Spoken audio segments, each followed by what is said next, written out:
G'day and welcome back to another episode of Tomo's Tune-Ups. On this episode we are talking about the oil feed pipe that runs from the block to the oil filter housing on the A series engine.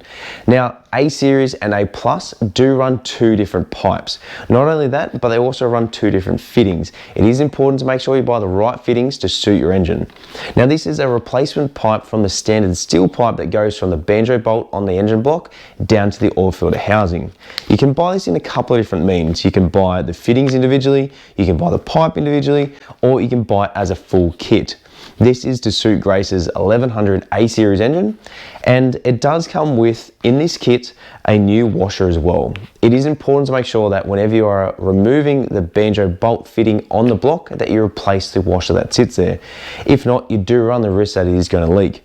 Now this one does come with a new fitting on the block side and on the oil filter housing side.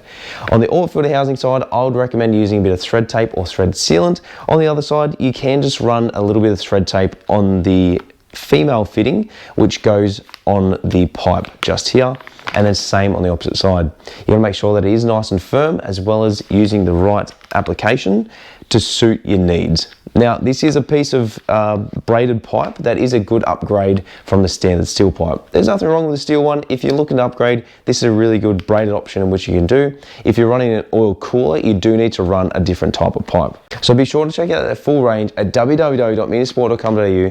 Give them a call on the number listed above, and while you're there, check them out for some of the new merch.